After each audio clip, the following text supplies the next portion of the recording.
right, welcome back everybody to MMA Breeze. Today I'm here with the legend, coach, combat sports enthusiast, Dewey Cooper. How are you, baby? I'm good. I'm good. How are you guys, man? First of all, my first time being on your show. I'm happy to be here. Thanks for having me. Oh, it's a pleasure. It's been a long time coming, man. A long time coming. It's an honor to have a world champion, Hall of Famer like yourself on the show. So appreciate you carving out the time, man.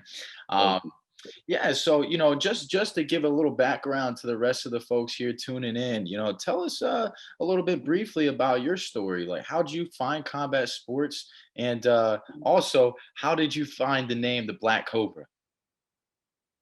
Yes, I grew up on the West Coast in LA way back. I was born in '74, so I'm an old head. But anyway, I grew up in LA in the early '80s, in the time where the gang banging thing was crazy, the Crip and Blood thing was crazy. Mhm. Um, anyway, I got involved in martial arts at a young age. I started when I was 8 years old. Had my first amateur fight right at 10 years old. By the way, my first art was Muay Thai. And I started training. Just let me backtrack a little bit. I talked about LA. I talked about the gang violence thing. There was a lot of violence around the neighborhood. We fought a lot, even at a young age. We were street fighting at 7, 8 years old, getting jumped by people. And I looked a lot older than what I was. People thought I was like 13, 14. I was like 8. And I saw a lot of fights happen. Anyway, I started doing Muay Thai just to better learn how to protect myself in the streets. I started getting good at it, I guess, from my trainers at the time. And they gave me the name Cobra. Uh, the black represents being a black belt. But I went through all the belts from white all the way to black. And I became the Black Cobra, but my name was Cobra. Anyway, I started doing amateur fighting. Back then in the early '80s, we called them smokers. For the young kids, it was 3 1-minute rounds, shin pads, gloves, everything, and you just fought it out. And I fell in love with the sport of fighting. I fell in love with the sport of Muay Thai, and the rest progressed from there. Won world championships on the amateur level, won world titles on the professional level. I started doing professional boxing also. And professional mixed martial arts as well. I fought in all 3 fight sports, and now fast forward to today, I won 10 world titles as a fight coach, and all the different fight sports from professional boxing, professional kickboxing, mixed martial arts, which was Francis Ngannou winning that UFC heavyweight title, and of course, bare knuckle boxing. I used to train the misfit Christina Fiera. We won a world title together. So I won world titles in every fight sport as a coach. I was a 2-time world champion as a fighter, 2-division, heavyweight and cruiserweight. And I was inducted in the Masters of Martial Arts Hall of Fame in 2008 while I was still fighting. So I've done a lot of things. I've dedicated my life to martial arts and professional fighting, and we're still doing it now. Last little thing that I'm real proud about, this year, 2022, my team fight record is 20 wins and 1 loss. We were 19-0. We finally caught our first loss last weekend in Montreal in a competitive world championship boxing fight. But the record right now for this year is 20 victories, 1 loss, and we've had 2 world title defenses in the UFC and on the zone in boxing. So we've been doing good. We're going to get back to winning and get back to training hard. That's right, baby. Congratulations, first and foremost, on that. That's an impressive record for this year, especially with the caliber that you and your team is fighting at. So all the props in the world to you. Speaking of your accolades as coaching, when did that come to fruition, coaching? Was it a seamless transition from fighting? Was it like you never skipped a beat, you were helping guys in the gym, and then it just became a thing? Was there an intermission and you said, you know what, this is where I feel the calling? How did it come out? No. I've been training people since the '90s. Way back in the days, once you got your black belt in certain schools, or sometimes, many times before you got your black belt, once you were in the upper belt ranks, you would teach the kids and teach the lower level belts. That's just always been the culture of martial arts. You're always supposed to give back to people underneath you, you know, kind of like paying it forward. So that's always been the culture of martial arts. That's what you're supposed to do as a martial artist. So I've been training people since I was like 17, 18 years old. However, my first world champion that a lot of people don't know about, I got in 2002. I was still in the middle of my career, the prime of my career at that time. I was already training professional boxers and professional MMA fighters. My first world champion was a girl you guys will recognize, not from her boxing career, but when she was on The Ultimate Fighter. Anyway, 2002, Jessica the Ranger Rakoczy won her first boxing world title. I was her coach. We won 5 world titles in boxing in 3 different weight classes. Later on, at 36 years old, she auditioned for The Ultimate Fighter, the one where it was Ronda Rousey and Miesha Tate, and Jessica Ranger Rakoczy was too old to even be qualified on the show, but she was so awesome in the auditions. She made the show. Then she made it all the way to the finals, and she fought against Juliana Pena. She stopped Roxanne Modafferi. She beat Raquel Pennington, and then she lost in the finals against Juliana Pena. And she was a straight boxer with very little MMA or martial arts training. And that was my first world champion way back 21 years ago. So a lot of people think I'm some new dude on the scene. I'm damn near 50 years old, and I've been doing this as a coach for over 20 years. Amazing. I trained other guys like UFC star Phil Baroni. I helped out Jay Haram when he first got going. Kendall Grove. I helped out so many UFC guys way back then. I was coaching them way back then, 20 years ago. So I've been doing this coaching thing. When I retired as a fighter, I already had champions that was already training. So it was a seamless transition. Beautiful, beautiful. Yeah, it's like you said, you were always there. Even if nobody would, not as many people see it as they do now, but you've always been there. That's amazing. One thing about little trivia. If you go back to, I can't remember what UFC it was, but if you guys don't believe me, go back to when Phil Baroni, the New York Badass, fought Pete Sale. I was in Baroni's corner. Yes. I mean, I've been doing this. Guys act like I'm some new dude. The number one fit up in there. Yeah. Oh man, I love it. No, I know that's right, man. Someone that's been decorated as long as you've been decorated, as much as you're decorated, that's a lifestyle. So it's good to see, man. It's good to see you in the trenches and helping out so many people. And speaking of helping, you just got something cooking now where you're going to be the head coach of the Las Vegas, fill in the blank for me, coach. Hustlers. Las Vegas Hustlers. And it's going to be in a team format. So you're going to be coaching a team of, I believe, 6 different weight classes, 18 fighters. And it's going to be them against a couple other areas like New York, Philly, Texas. That sounds exciting, new, with the landscape changing in combat sports. And we keep seeing these creative ideas come and people are loving them. How did this come to you? How did you find this opportunity? How did they find you? And what excites you about it? Man, well, the organization you're talking about, the new organization coming to America with this boxing team concept is called the Team Combat League. Go to their website, teamcombatleague.com, for more information. It's a new company doing a team concept, but featuring boxing fights. Hopefully, once it blows up, we'll go to MMA and other styles of fighting also. That's my dream, but I'm not the owners, just a suggestion.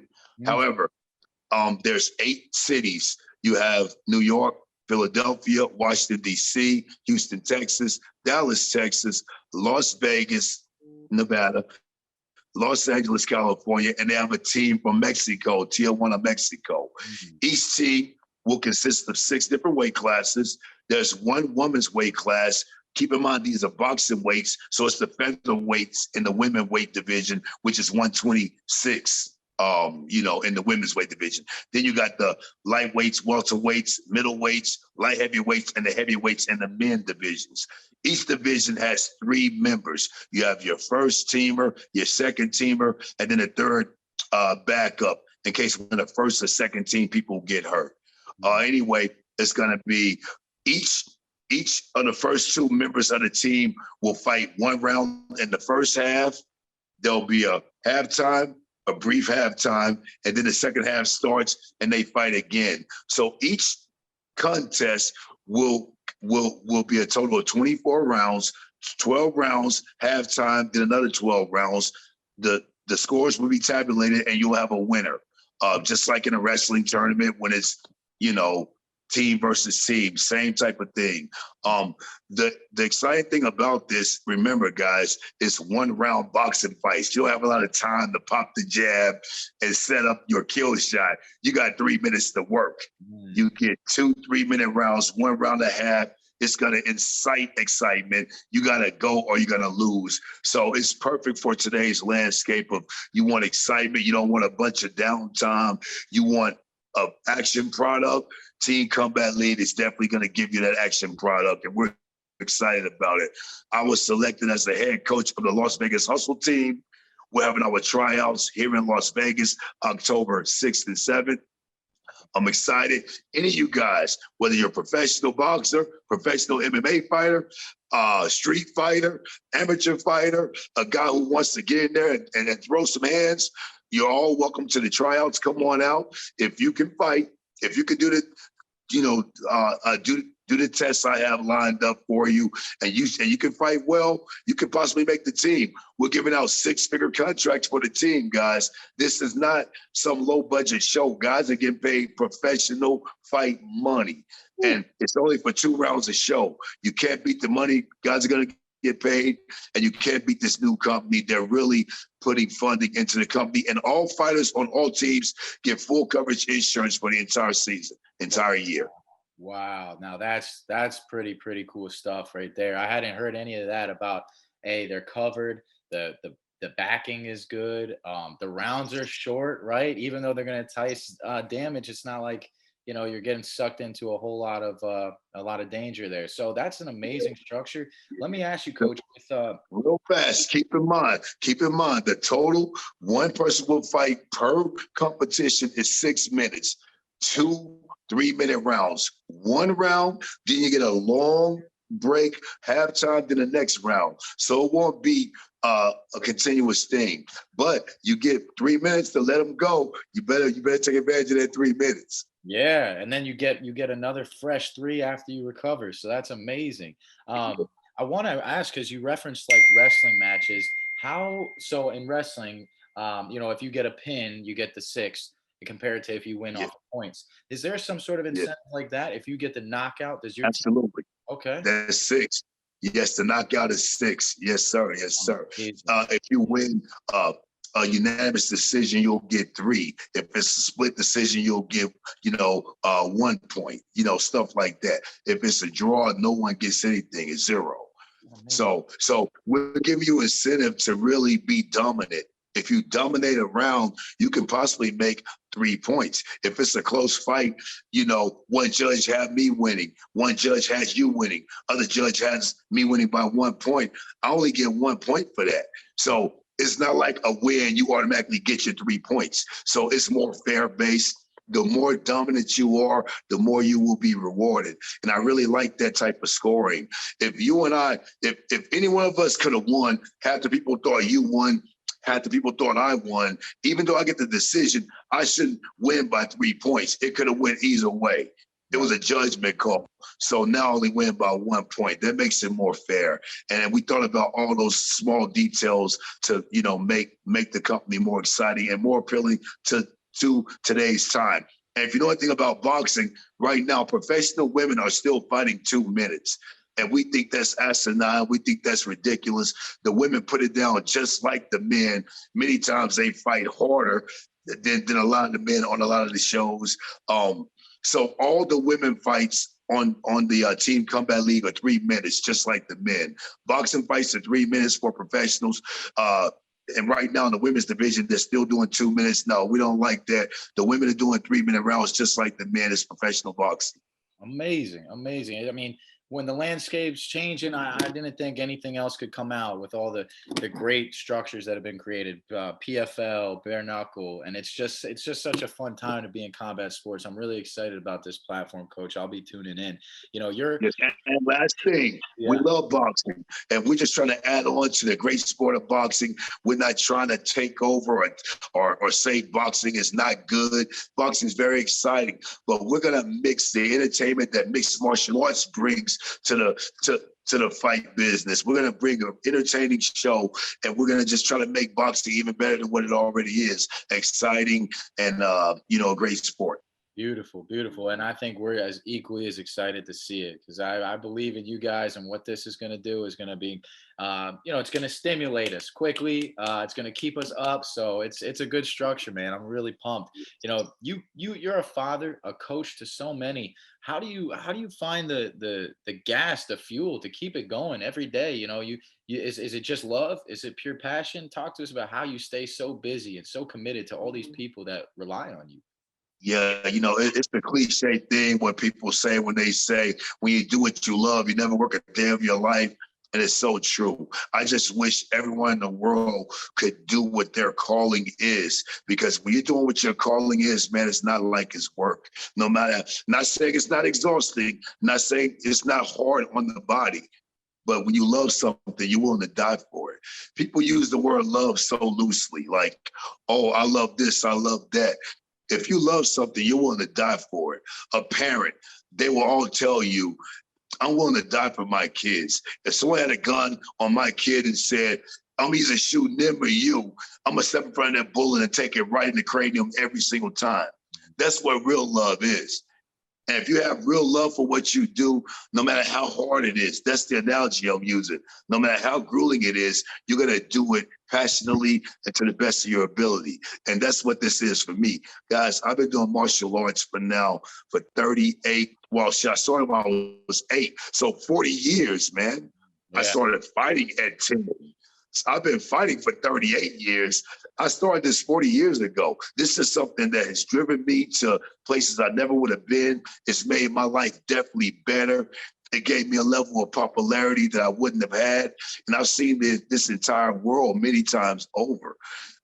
So fighting has definitely changed the LA kid who probably would have been a gang member, dead or in jail right now, or maybe a rich drug dealer. Who knows? Maybe some retired iconic rapper it may have not went bad. My life may have not went bad, but most likely it would have if it weren't for martial arts. And so this is my true love. A lot of people use the word passion loosely. This is beyond a passion for me. This is a true love for me. Just like, I have love for my parents. I have love for my daughter. I have love for my nephew, David. I have love for my woman, Katrina. This is true love to what I'm willing to die for. And that's why I can do so much and give 100% every time. Every day I'm training monsters like Francis Ngannou, Carlos Taco. Then I have to switch gears and deal with the bad man Bubba Jenkins' crazy ass. No, that's right. Psychologically, it's a lot. Yeah. But when you love something, man, I'm willing to die for this. I'm willing to die to train my guys. And I'm not just talking cap for the camera. I really mean that. And so that's why I can do so much. As far as my daughter, that's automatic. My daughter Shaolin is the driving force of why I can do so much with the guys, because I have to generate income for my daughter to have a good life and go to the best school in the country, which is Bishop Gorman High School and stuff like this. I got to work for that, and I enjoy doing it. So life is great for me. I am blessed. I am honored, and I'm just so happy to have the opportunities that I'm having right now. Amazing. And I'm so happy for you, Coach. Like you said, it's I hope everybody else can also find their niche in the world, man, because you truly found it, and it shows with how many people look at you and rely on you day to day. Like you said, you're training the big man, Francis Ngannou, and you're also training the bad man, Bubba Jenkins. Out of all the guys you train, man, it seems like you have a great relationship with all of them. But is there anybody that's like, you feel really close to, or maybe like someone that's like, you can't help but to really get invested into their fights, or are they kind of all the same to you? Is there any that stand out? Well, Any? Well, I love all my guys. I love all my guys. The guy I'm most proud of this year, and I hate to pick one person because Preston Gunn uh, beat Cyril Gunn on one leg, man. He tore his ACL, his knee, destroyed his knee 3 weeks from the fight, had us all scared to death. We didn't want him to fight. He still got it done. So that's definitely a super proud moment. But the most proud guy I am of this year would be Killer Keith Lee. Kevin Lee's younger brother, you know, he was a Bellator fighter. He got released from Bellator. And you know, I'm sure that hurt a little bit. And for him to bounce back, you know, about a month ago when he fought on Uriah Favor's undercard, you know, on Uriah Favor's show, the way he fought, he really made me proud because we've had many fights like we had this last fight. Coming down to the 3rd round, I'm telling him, yo, we need this round. This fight's dead even. No matter what, you got to win this. And for him to dig deep inside and push through the way he did in this fight, he had Uriah's show. It's what the hell was called? Anyway, you know, great show. We had a good time in Sacramento. But anyway, I'm so proud of Keith Lee right now. He's my guy that I'm most proud of out of all the fighters. And I'm proud of all of them. But Keith Lee really dug deep this last fight and took it to a level where he hasn't found before in previous fights, and that's why I'm most proud of him. But I love all my guys. Bubba Jenkins is super cool. He's so fun to be around. He's so out of his mind. He's really cool. You know, he always says the coolest stuff. He's a great guy. But one of my favorite guys out of all, you know, everyone calls him the teacher's pet because he's such a hard worker. I've been training this kid since he was like 17 years old. And he's 23 right now. And he's never missed a day of training. Wow. He's never missed a mountain run. He's never missed a sparring session. He's never missed anything. And that's my fighter, Twilight Timmy Kwamba. Twilight Timmy Kwamba is a monster. He's a pretty Mexican dude. Looks like he should be a model, but he's the meanest, toughest, meanest fighter that I got. But he just doesn't seem like it. He's such a killer. Yeah. But he works so hard. And I have a favorite spot for him deep in my chest because he actually reminds me of me when I was training. Especially when I went from cruiserweight to heavyweight. I was 198 pounds, fighting guys 280, 260, 250.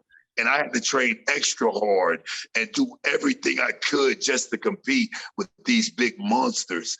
And Timmy reminds me of that. So deep down inside, Timmy Kwamba has a special spot in my heart because I'm gonna tell you, all my guys are great. Francis, Carlos Takam, Farid Basharat, Javid Basharat, Amir Bazi.